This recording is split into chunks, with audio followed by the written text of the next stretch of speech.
the founder of OutKick. From what we're being told, new information coming in is now the Fox Weather Middle Tennessee Bureau. Clay, I saw the conversation with Bob Van Dillen earlier. I knew you were a master of sports, culture, and beyond.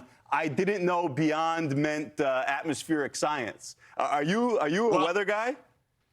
I am a huge weather guy. This is a dream come true, getting to report on the weather. Done a lot of sports, a lot of politics, media, pop culture, you name it. You guys are letting me break into the weather universe, and I have a great deal of appreciation for that. I've claimed to be a Snowszar here for over a decade now, and we don't get a lot of snow in Nashville, so I'm standing out right now. Probably 3 or 4 inches have fallen, at least right now. We're in a little bit of a quiet zone, I would say, before, unfortunately, it looks like we're going to start to get a lot of that freezing rain, a lot of that ice, the wintry mix headed this way. And Southerners don't drive well, so get at home. Go watch some football tomorrow. Don't leave the house.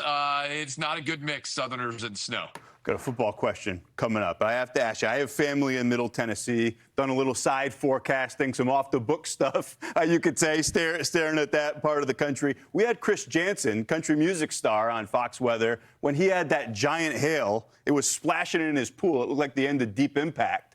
You guys have been on this turbulent run of weather. It's got to be the last couple of years. It's kind of been the sweet spot for all kinds of bad weather.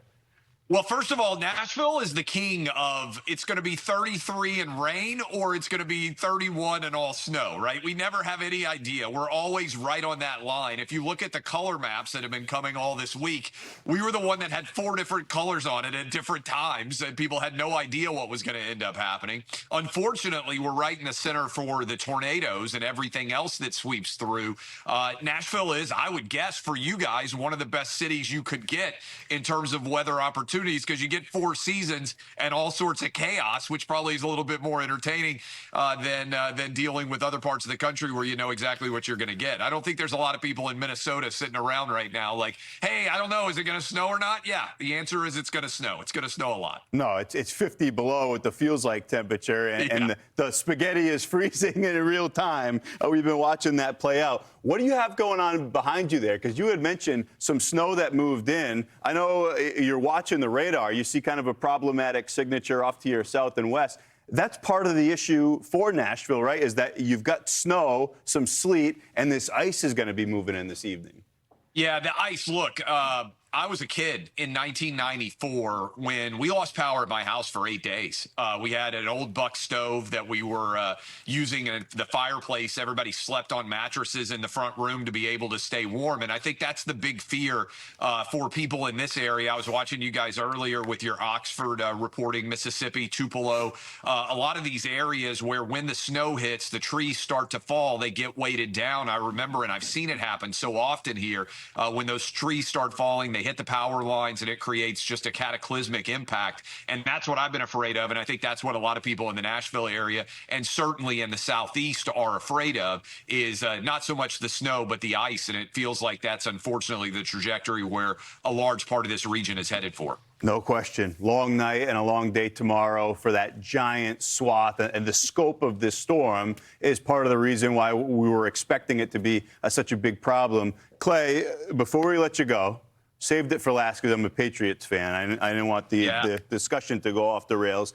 Was America robbed of an all-time great title snow game in Foxborough with the tiebreaker rule? Common opponents? Like, play this game in Foxborough. No, they should flip it because I'll tell you what, there's nothing better than sitting in your house watching people freezing their asses off playing football. And look, the ratings go through the roof on snow games. For everybody else out there who plays Madden or video games, how often do you see your kids or your grandkids or yourself, you want to set the weather conditions so that it's snowing during the game? It would have been an all-time epic snow-infused heaven if they had this game going on in Foxborough. I feel like we got cheated a little bit, but guess what? Unfortunately for you as a Patriots fan, I think that the Broncos are going to keep this game very close. I think you guys win by a field goal, but I think you're going to have some nervous white knuckle moments down the stretch. Second-ranked defense. I'm not counting any chickens. They got to go there, fly west with a job to do. And in fairness, it'll give you some solace. There will be some frozen cheeks. The feels like temperatures in Denver tomorrow are like 4 during the game. Hey, look, I'm also a Titans fan, so I'm jealous of anybody that gets to watch winning football at this time of year. We're cursed right now. Yeah, man, that could have been the one. I know you said the BVD, the Brady era Pats. That's kind of what made that team initially, the beginning of the dynasty, seeing some of those memorable games in snow. We'll see a little bit tomorrow. But Clay Travis, founder of OutKick, fabulous to have you here with us on Fox Weather. And if it's cool, I think we're going to stick with Middle Tennessee Fox Weather Bureau. Yeah, I love that. Snowszar, hashtag Snowszar. You can find me there. I'm ready whenever the snow's coming. I got everybody's back in the Middle Tennessee area and beyond. The Snowszar, we'll see you again soon. Thank you.